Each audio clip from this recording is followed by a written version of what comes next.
बिस्मिल्लाहिर्रहमानिर्रहीम। अस्सलाम वालेकुम स्टूडेंट्स, कैसे हैं आप सब? ठीक ठाक हैं?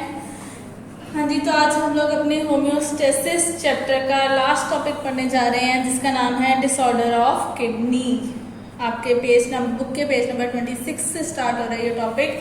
डिसऑर्डर ऑफ किडनी यानी हमने किडनी का स्ट्रक्चर डिटेल में पढ़ा था होम्योस्टेसिस में, जो एक मेन पार्ट अपना दे रहा था। सो किडनी के स्ट्रक्चर को पढ़ने के बाद अब हम देख रहे हैं कि अगर उसके स्ट्रक्चर में खराबी हो जाती है तो क्या होता है। तो उस खराबी का नाम देते हैं डिसऑर्डर्स। तो डिसऑर्डर्स ऑफ किडनी में पहला डिसऑर्डर आ जाता है आपका किडनी स्टोन, यानी कि अगर आपकी किडनी में कोई पत्थर, जिसको कहते हैं ना पथरी हो गई है जी, गुर्दे में पथरी हो जाना, तो ये वो आ जाता है किडनी स्टोन के, छोटा सा कोई पत्थर बन जाता है। ऐसा नहीं है कि बाहर से पत्थर आपने खाया होता है तो जाके आपकी किडनी स्टोन यानी स्टोन फॉर्मेशन कर देता है, किडनी में जाके बैठ जाता है।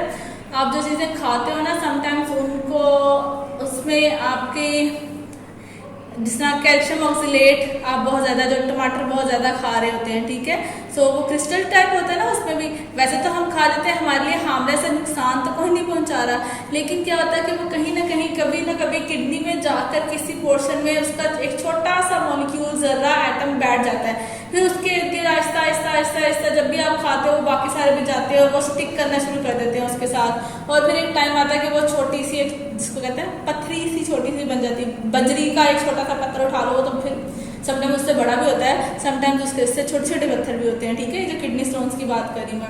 सो कह लो कि वो उस तरह एक एटम मॉलिक्यूल वहाँ जाके बैठता है, उसके साथ फिर जब भी उस तरह का दोबारा कोई नेक्स्ट मॉलिक्यूल वहाँ से पास करता है वो भी उसके साथ जाके बैठ जाता है, ठीक है। सो वहाँ वो एक्यूमुलेट होना शुरू हो जाते हैं और वो क्या बना देते हैं, वहाँ एक स्टोन की फॉर्मेशन कर देते हैं। सो वो आ जाता है किडनी स्टोन। देन आता है आपका नेक्स्ट डिसऑर्डर किडनी फेलियर, जिसको साइंटिस्ट रीनल फेलियर, ये अगर आप डॉक्टर्स की वर्डिंग में बोलो तो वो कहते हैं रीनल फेलियर हो गया। रीनल फेलियर मतलब किडनी फेलियर, यानी कि कोई एक आधी किडनी फेल हो गई है, ठीक है। समटाइम्स दोनों ही हो जाती हैं, जब दोनों होती हैं तो डेथ कोज हो जाती है, और कभी एक भी हो जाती है किडनी। अगर एक किडनी है तो उसके लिए ट्रीटमेंट है। एक ट्रीटमेंट आ जाता है पेरिटोनियल डायलिसिस, जो हम घर में करते हैं। एक आ जाता है हीमोडायलिसिस, जो कि हम जाके डॉक्टर के पास उनके क्लिनिक में करते हैं। और अगर ये दोनों से काम नहीं हो रहा तो फिर at the end last solution आ जाता है किडनी ट्रांसप्लांट, के एक किडनी आप अपनी निकाल रहे हो और किसी दूसरे बंदे से किडनी आप ले रहे हो, ठीक है। और जो डायलिसिस वाले काम है, पेरिटोनियल डायलिसिस और हीमोडायलिसिस, इनमें क्या हो रहा है कि बाहर एक फ्लूइड तैयार किया जाता है, ठीक है, और वो उस फ्लूइड को पेरिटोनियल डायलिसिस में वो फ्लूइड आपकी बॉडी के अंदर आ रहा होता है, ठीक है।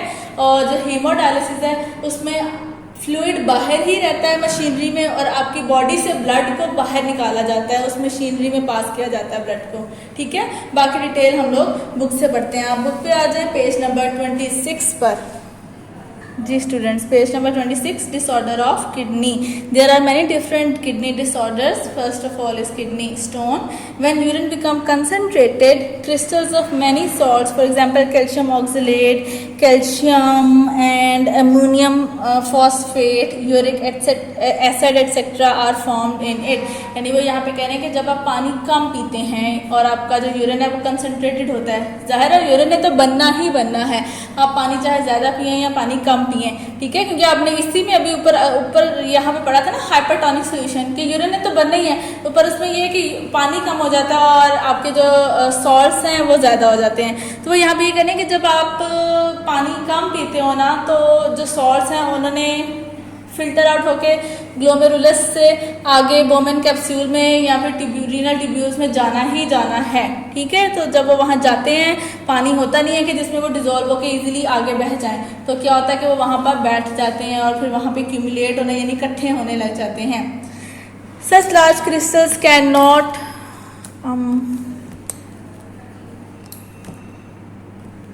Such large crystals cannot pass in urine and forms hard deposit kidney stones. Most stones start in kidney. Some may travel to ureter or urinary bladder. वो यहाँ पे कह रहे हैं कि ऐसे स्टोन जो से फिर क्रिस्टल्स होते हैं वो मूव नहीं कर सकते हैं यूरिन के साथ साथ, तो वो वहीं पे बैठ जाते हैं, किडनी स्टोन्स बना देते हैं। कुछ जोन से हैं वो तो किडनी के अंदर ही रह जाते हैं स्टोन्स, ठीक है, लेकिन कुछ जोन से वो ट्रैवल करके रीनल पेल्विस से यूरेटर में चले जाते हैं, यूरिनरी ब्लेडर में भी चले जाते हैं, ठीक है। उसके बाद नीचे उसके उन्होंने आपको थोड़ा सा बताया कि कब कब और कैसे कैसे होता है। The major causes of kidney stones are age, diet containing more green vegetables, salts, vitamin C and D, recurring urinary tract infections. अब वो कह रहे हैं कि ये किन किन को कैसे कैसे होता है। एक तो जिनकी एज थोड़ी ज़्यादा हो गई होती है उनको किडनी स्टोन्स हो सकते हैं। फिर ऐसे लोग जो कि डाइट में बहुत ज़्यादा ग्रीन वेजिटेबल्स खाते हैं और पानी कम पी रहे होते हैं, कैल्शियम विटामिन डी और सी बहुत ज़्यादा इंटेक कर रहे होते हैं, उनको भी हो सकता है। या फिर ऐसे लोग जिनको बार बार यूरिनरी ट्रैक्ट में कोई ना कोई इन्फेक्शन हो रहा होता है, स्वेलिंग हो रही होती है, उनको भी किडनी स्टोन हो सकता है। इसके अलावा लेस इंटेक ऑफ वाटर, जो लोग पानी कम पीते हैं, एंड अल्कोहल कंजम्पशन, जो लोग अल्कोहल ज़्यादा ले रहे होते हैं, उनको भी किडनी स्टोन्स हो जाते हैं। ये तो होगी इसकी कॉजेज। अब symptoms, the symptoms of kidney stone include swear pain in kidney, बहुत ज़्यादा पेन होती है किडनी में, और इन लोअर एब्डोमेन यानी कि आपके पेट वाले हिस्से में कह लो, ठीक है, वहाँ पे उससे थोड़ा साइड पे नीचे करके कह लो कि वहाँ पे आपको दर्द हो रही होती है। वॉमिटिंग बार बार होती है, फ्रीक्वेंट यूरिनेशन, थोड़ी थोड़ी देर बाद यूरिन आता है लेकिन ठीक से आता भी नहीं है, एंड फॉल्स स्मेलिंग यूरिन जब आता है तो उसमें आपको स्मेल फील होती है। समटाइम विद ब्लड एंड पस, यानी कि ब्लड भी आता है यूरिन में और पस भी आ रही होती है। सो इट मीन्स कि जब ये काम हो रहे हैं तो ये स्टोन की फॉर्मेशन किडनी में हो रही है। About 90% of all kidney stones can pass through the urinary system by drinking plenty of water। यानी कि आप अगर डॉक्टर के पास भी जाते हैं ना, डॉक्टर सबसे पहले आपको यही कहता है कि दिन में 8 से 10 की जगह 12 से 15 गिलास पानी के करते हैं, ठीक है, जिनको स्टोन की प्रॉब्लम होती है। क्योंकि डॉक्टर ये कहते हैं कि स्टोन तो है बहुत छोटा सा है, अगर आप पानी ज़्यादा पियोगे तो ये उसमें ही मिक्स होकर डिजोल्व होकर निकल जाएगा। जब नहीं निकलता फिर वो दूसरे ट्रीटमेंट पे आते हैं। सो सबसे पहले ये कि आप पानी बहुत ज़्यादा पिया करें। Then in surgical treatment, the affected area is opened and stone are removed। यानी कि अगर आप दूसरे मेथड पे आ जाओ, सेकंड मेथड पानी तो हो गया फर्स्ट मेथड, सेकंड मेथड है जो सर्जरी यानी कट ऑपरेशन करना जिसको कहते हैं, ठीक है। सो उसमें क्या होता है कि उस एरिया पे कट लगाया जाता है, उस एरिया को ओपन किया जाता है, वहाँ से स्टोन निकाल लिया जाता है। और अब थर्ड आ जाता है लिथोट्रिप्सी, जो कि एडवांस्ड मेथड है। अब न्यू मॉडर्न टेक्नोलॉजी के जरिए ये मेथड आ चुका है यहाँ पे। Lithotripsy is another method for the removal of kidney stone. In this method, non-electrical shock wave, बहुत सारे बच्चे इलेक्ट्रिकल शॉक वेव लिखते हैं, इलेक्ट्रिकल नहीं है, इलेक्ट्रिकल हो तो झटके ले लेके इंसान वैसे ही वहीं पे मर जाए, ठीक है। ये लेजर ट्रीटमेंट होता है, एक बीम ऑफ लाइट आ रही होती है, सो वो नॉन इलेक्ट्रिकल है, इलेक्ट्रिसिटी वाली नहीं होती है। सो वो क्या की जाती है, उसको बाहर से बॉडी के ऊपर बम्बार्ड किया जाता है और वो अंदर जाके स्टोन पर हिट करती है और स्टोन टूट जाता है। So in this method, non-electrical shock waves from outside are bombarded on the stone in the urinary system. Wave hit the dense stone and break them. Stone becomes sand-like and are passed through urine. फिर उसके बाद जब lithotripsy करके आप घर आ जाते हो, वो सैंड-लाइक तो हो जाता है। डॉक्टर साहब कहते हैं अब आप पानी बहुत ज़्यादा पिए क्योंकि ये टूट गया, पानी में डिजोल्व होकर फिर आपके स्टोन निकल जाएगा, ठीक हो गया। देन आ जाए अपने ब्लू बॉक्स पे। अबू नसर अल फरेबी 872 till 951 was a prominent scientist who wrote many books that contained information about kidney diseases। ये साइंटिस्ट का पूछा जा सकता है। The genius Abu al Qasim al Zahrawi known as Al-Buqasis 936 till 1013 is considered to be Islam's greatest surgeon who invented many surgical procedures including the surgical removal of stones from the urinary bladder. His encyclopedia Al-Tasrif, the method, contain over 200 surgical methods, instruments, and he personally medical instruments he personally designed। उन्होंने यहाँ पे 3 scientist के बारे में बोला। एक तो अबू अल नसर अल फरेबी, normally उसका क्या है कि उसने बहुत सारी बुक्स लिखी जिनमें किडनी डिजीज़ के बारे में था सब। फिर उन्होंने अबू अल कासिम अल ज़हरवी के बारे में बताया और उनको कहा गया कि उन्होंने बहुत सारे सर्जिकल प्रोसीजर्स थे वो इंट्रोड्यूस कराए थे आपके साइंस में और ये मेडिकल में। उसके बाद उन्होंने किसका नाम लिया था, उन्हीं का था, सॉरी उनकी बुक का नाम लिया था इंसाइक्लोपीडिया अल तसरीफ, ठीक है। उसके अंदर उन्होंने 200 सर्जिकल मेथड में जो यूज़ होने वाले इंस्ट्रूमेंट थे उनके बारे में लिखा था। सो ये तो हो गया आपका ब्लू बॉक्स। अब आ जाएं आप अपने किडनी फेलियर के ऊपर। रीनल किडनी या फिर renal failure, kidney failure means a complete or partial failure of kidney to function, ठीक है। या तो पूरी की पूरी किडनी का ख़राब हो जाना या फिर आधा ख़राब हो जाना, ठीक है, यानी समहाउ किडनी में कोई प्रॉब्लम आ गई है। Diabetes mellitus and hypertension are the leading cause of kidney failure. वो डाइट में जो चीज़ें आप खा पी रहे हो उसके अलावा वो कह रहे हैं कि मेजर मसला कहाँ आता है, किडनी कैसे फेल होती है। एक तो जिनको शुगर हुई भी हो, ठीक है, डायबिटीज़ वाले तो पेशेंट को आप कुछ भी नहीं कह सकते ना, वो शुगर पेशेंट को कहीं पे भी उसकी किडनी पे, उसकी हार्ट पे, बोन्स पे, टीथ पे, कहीं पे भी इफेक्ट कर देती है, ठीक है। सो जो डायबिटिक होते हैं वो तो आप कोई भी डिजीज़ का सुनोगे ऐसी तो उसमें ज़रूर लिखा होगा कि डायबिटिक पेशेंट को ये डिजीज़ हो सकती है। इसके अलावा जो लोग बहुत ज़्यादा टेंशन लेते हैं, हाइपर टेंशन, छोटी छोटी बात की जो टेंशन लेते हैं, उनको भी ये किडनी फेलियर हो जाता है।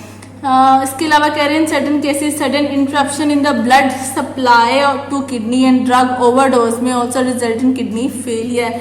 यानी कि वो कह रहे हैं कि अगर किडनी को ठीक से ऑक्सीजन, यानी जो किडनी को भी तो अपने कॉन्ट्रैक्शन, रिलैक्सेशन, अपने नेफ्रॉन को अपना काम करने के लिए जो उनके सेल्स हैं उनको भी तो ऑक्सीजन चाहिए ना। तो वहाँ तक जो आर्टरी ऑक्सीजन लेके जा रही है, रीनल आर्टरी, अगर वो उसकी ब्लड सप्लाई में कोई ब्लॉकेज आ जाती है, कोई मसला आ जाता है, तब भी ज़ाहिर है किडनी तक आपकी ऑक्सीजन नहीं जा रही तो किडनी काम नहीं करेगी। इसके अलावा वो कह रहे हैं कि जो ड्रग ओवरडोज कर लेते हैं, बहुत सारी गोलियाँ खा ली या कोई सिरप ऐसा पी लिया, ठीक है। ज़्यादातर तो गोलियाँ खाने से होता है जब जिसने बहुत ज़्यादा गोली खा ली होती है, ड्रग ले ली होते हैं, उनकी भी किडनी फेल हो जाती है, क्योंकि अगेन वही हाइपरटोनिक सोल्यूशन बन रहा होता है ना यहाँ पर भी। Then are the symptoms. The main symptom of kidney failure is a high level of urea and other waste in blood. Blood के अंदर यूरिया का लेवल बहुत ज़्यादा हो जाता है, क्योंकि पानी तो ठीक से, यूरिन तो ठीक से बन नहीं रहा होता है, ठीक है, तो फिल्ट्रेशन भी ठीक से नहीं हो रही होती है। Which can result in vomiting, nausea, nausea मतलब दिल का खराब होना, weight loss, frequent urination and blood in urine. Excess fluid in body में also cause swelling of legs, feet and face and shortness of breath. इसके अलावा वो कह रहे हैं अब जब आपका यूरिन ठीक से नहीं बनेगा तो ऑटोमेटिकली पानी आपका बॉडी से बाहर नहीं आएगा, बॉडी के अंदर ही रहेगा। जब वो बॉडी के अंदर रहेगा तो वो अब अंदर कहाँ जाएगा, तो वो फिर जाके बॉडी की फैट्स में जाता है, और फैट सॉल्युबल जो उनसे मटीरियल है वो वहाँ जाके वो मोटा करता रहता है, और फिर टांगें फूल जाती हैं, हाथ पाँव फूल जाते हैं, मुंह फेस जो उनसे वो फूल जाता है, ठीक है, स्वेलिंग लगती है जी।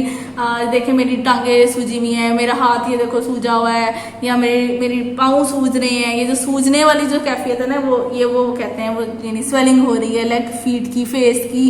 इसके अलावा वो कह रहे हैं कि शॉर्टनेस ऑफ ब्रेथ, यानी सांस भी कम कम आने लगता है। The kidney failure is treated by with dialysis and kidney transplant. So अब किडनी फेलियर के दो तरीके हैं, एक उन्होंने डायलिसिस बताया और एक उन्होंने किडनी ट्रांसप्लांट बताया। किडनी ट्रांसप्लांट तो सूरत में होता है, आप कर सकते हो कि जब आपकी पूरी की पूरी किडनी यानी काम करना ही छोड़ दिया है, ठीक है, लेकिन अगर हाँ काम कर रही है, थोड़ा सा मसला आ रहा है, तो आप डायलिसिस पर जा सकते हो। Dialysis mean the cleaning of blood by artificial way, यानी कि एक तो नेचुरली तो प्रोसेस हुआ है ना, जो किडनी अपना काम खुद कर रही है, अल्लाह ताला ने उसको वो काम करने के लिए कहा है, सो वो काम वो कर रही है, लेकिन बाहर बॉडी से यानी हम खुद ही आर्टिफिशियली जो काम कर रहे हैं, तो वो उसका नाम है dialysis. There are two methods of dialysis, first is peritoneal and second is hemodialysis. So peritoneal dialysis, in this type of dialysis the dialysis fluid is pumped for a time into the peritoneal cavity which is the space around gut. ये कह लो कि आपके जो जितना सारा digestive track है ना, उस डाइजेस्टिव ट्रैक के आसपास आपके जो एब्डोमिनल रीजन है, वहाँ पे जितनी भी कैविटी खाली जगह है ना, उसको कहते हैं पेरिटोनियल कैविटी, ठीक है। सो यहाँ पे वो ये कह रहे हैं कि गट के अराउंड जितनी कैविटी है वो पेरिटोनियल कैविटी है। उस कैविटी में आपकी सारी ब्लड वेसल्स भी हैं, ऑटोमेटिकली वहाँ पे ब्लड पास हो रहा है, उन वेसल्स में से, कैपिलरीज में से गुजर रहा है। तो वो जो खाली जगह ना, हम बाहर से फ्लूइड को उस खाली जगह में अंदर भर देते हैं। जब हम वहाँ पे अंदर भरते हैं तो automatically blood capillaries peritoneal cavity से जा रही हैं, तो वहाँ से फिर जो पानी है वो सारा उस फ्लूइड में एक्स्ट्रा आ जाता है, ठीक है। So this cavity is lined by peritoneum. Peritoneum contain blood vessels. When we place dialysis fluid in peritoneal cavity, waste materials from peritoneal blood vessels diffuses into the dialysis fluid, which is then drained out. फिर उसको बाहर निकाल लिया जाता है. This type of dialysis can be performed at home, but must be done every day. आप घर में कर सकते हो, लेकिन आपको रोजाना ही करना है. ये आपका प्रोसीजर है, यानी ये आपका वो गट वाला रीजन है, आपका स्टमक रीजन है. यहाँ से आपने डायलिसिस फ्लूइड से वो सारा डायलिसिस फ्लूइड अंदर डाला, बैग में होता है, फिर वो वहाँ पे कुछ टाइम तक आपके एब्डोमिनल रीजन में रहता है. फिर वहाँ से कुछ टाइम के बाद वो सारा का सारा आप बाहर फिर ड्रेन आउट कर लेते हो. ये हो गया आपका घर का काम था। आप घर में यानी कि पेरिटोनियल डायलिसिस घर में कर सकते हो रोज़ाना। थोड़ा सा मुश्किल है आपको इसके लिए, यानी कह लो कि किसी को अपने पास बिठाना पड़ता है बंदे को, वो बैठा रहे बैग पकड़ के, वो डायलिसिस फ्लूइड को देखता रहे, कब उसको एक्सचेंज करना है वो एक्सचेंज करता रहे, ठीक। देन आ जाता है haemodialysis. In haemodialysis patients blood is pumped through an apparatus called dialyser, जो कि आपको यहाँ ये नीचे डायग्राम में भी नजर आ रहा है कि ये एक पूरी मशीन होती है जो कि पूरा सेटअप क्लिनिक्स में होता है। सो वो कह रहे हैं कि पेशेंट का ब्लड बस यहाँ पे हम लोग डाल देते हैं, यानी वो जैसा आपकी लगती है ना ड्रिप्स लगती हैं, तो वो जैसे ड्रिप की वो पाइपलाइन जाती है वो वैसे ही यहाँ से वो ड्रिप की पाइपलाइन की तरह लगा देते हैं और फिर वो सारी कनेक्ट कर जाती है इस पूरे मशीन के साथ जिसका नाम है डायलाइजर, ठीक है। इसके अंदर फ्लूइड होता है डायलाइजर फ्लूइड, और ये अंदर छोटे छोटे पाइप्स होते हैं, ठीक है। ये सेमी आप कह लो कि ट्रांसपेरेंट होते हैं, इनमें से कुछ मटेरियल पास करता है कुछ नहीं करता, और वो ये वैसा ही काम कर रहे हैं जैसे ग्लोमेरुलस में आपकी जो ब्लड कैपिलरीज कर रही थी, ठीक है। यानी इनमें से आपका ब्लड बस पास हो रहा है, पास होते होते यहाँ से फिर आपका वापस चला जाता है। अब जब वो पास हो रहा है तो इनमें सब में पोर्स हैं और बाहर सारा फ्लूइड है डायलिसिस, वो पोर्स में से पानी सारा निकल के उस डायलिसिस फ्लूइड में आ जाता है, ठीक हो गया। सो अब मशीन को डायलाइजर कहते हैं। The dialyser contain long tube the wall of which act as semi permeable membrane, blood flows through the tubes while the dialysis fluid flows around the tube, extra water and waste moves from blood into the dialysis fluid, the cleaned blood is then return back to body. The haemodialysis treatment are typically given in dialyser centres 3 times per week, ठीक है। सो ये आप dialyser centres में जाते हो, वहाँ जाके देते हो, और ये कितनी दफ़ा होता है, हफ्ते में 3 दफ़ा होता है, यानी कि 3 दिन आप जाकर डायलिसिस करवा सकते हो, ठीक हो गया। फिर अब हमारा आ जाता है लास्ट टॉपिक जो कि है किडनी ट्रांसप्लांट, यानी कि पूरी किडनी डोनेट करके किसी डोनर से नई किडनी, यानी अपनी किडनी तो डोनेट नहीं कर सकते, आप अपनी किडनी निकाल देते हो, किसी डोनर से जो आपको किडनी दे रहा होता है उससे आप किडनी ले लेते हो, ठीक है। Now kidney transplant, we know that dialysis needs to be repeated after every few days and is unpleasant for patient and attendant. patient जो होता है उसके लिए भी मुश्किल होता है, और जो अटेंडेंट जिसने बार बार ये काम करना होता है उसके लिए भी मुश्किल होता है, और ये बहुत जिससे कहना अजियत वाला काम होता है, ठीक है। वो है ये जब जो भी इंसान डायलिसिस से होकर डायलिसिस सेंटर से होकर आता है उसको 2 दिन तक तो ठीक से होश ही नहीं आती, यानी वो बिल्कुल पड़ा रहता है बेड पे, इतनी इसको पेन होती है। So another treatment for the end stage kidney failure is kidney transplant, यानी वो कह रहे हैं कि अगर तो आप अफोर्ड कर सकते हो डायलिसिस तो ठीक है, करते रहो, बर्दाश्त कर सकते हो पेन तो ठीक है, अगर नहीं आपके पास यानी ट्रांसप्लांट करने के पैसे हैं, उसके लिए आप अफोर्डेबल हो तो आप डायलिसिस पे ना जाओ और आप ट्रांसप्लांट भी करवा सकते हो। So transplant it is the replacement of patient's damaged kidney with a donor healthy kidney. Kidney में भी donated by a deceased donor और living donor. किडनी दोनों ही बंदे दे सकते हैं, जो जिसकी डेथ हो गया वो भी और जो जिंदा है वो भी। डेथ होगी इन केस के जिसने कहते नहीं है मैं कह के जा रही हूँ जी मेरी आइज डोनेट कर दीजिएगा, मेरी किडनी डोनेट कर दीजिएगा, ऐसे। या फिर ऐसा भी हो सकता है कि समटाइम्स यानी कहीं पे बॉम्ब ब्लास्टिंग हुई या कुछ ऐसा हुआ, वहाँ से बहुत सारे डेड बॉडीज़ आती हैं, और अगर आप देखते हो कि वो डेड बॉडी अभी की है, ऐसा नहीं कि 3-4 दिन गुजर चुके हैं और अब डेड बॉडी आ रही है तो आप उसमें से उसके ऑर्गन्स निकाल रहे हो। हर ऑर्गन को निकालने का एक स्पेसिफिक टाइम होता है। डेथ कुछ ऑर्गन्स होते हैं वो जस्ट 5 to 10 मिनट्स में निकालने होते हैं, कुछ का आधा घंटा होता है, कुछ का घंटा होता है, ठीक है। सो टाइमिंग्स होती है, लेकिन ये कि जब डेथ हुई है रिसेंटली ही डेथ के साथ ही अगर वो निकाल लिए जाएँ तो ज़्यादा बेहतर है, उस टाइम ही निकालते हैं। सो वो डिसीज्ड डोनर का मतलब जिसकी डेथ हो जाती है उसका, या फिर लिविंग डोनर जो जिंदा है जिनकी दोनों किडनीज ठीक है और कोई एक वो किडनी डोनेट कर सकता है इजीली तो वो डोनेट कर दे। द डोनर मे और may not be a relative of the patient. So जो डोनर जो किडनी डोनेट करने वाला है वो पेशेंट का रिलेटिव भी हो सकता है, और अगर नहीं भी होगा तो इट्स ओके, अगर उसकी किडनी मैच हो जाती है तो ट्रांसप्लांट हो जाएगा। Before transplant the tissue protein of donor and patients are matched, यानी कि किडनी मैच हो जाने वाला काम, ठीक है। वो किडनी कैसे मैच होती है, वो कुछ टिश्यूज उसके लेते हैं और दोनों पेशेंट का भी और जो डोनर जो दे रहा होता है किडनी उसके भी दोनों के फिर उन प्रोटीन्स को चेक करते हैं, अगर तो वो दोनों सेम है मैच हो जाते हैं तो फिर डोनर की किडनी लेकर दिया जाता है।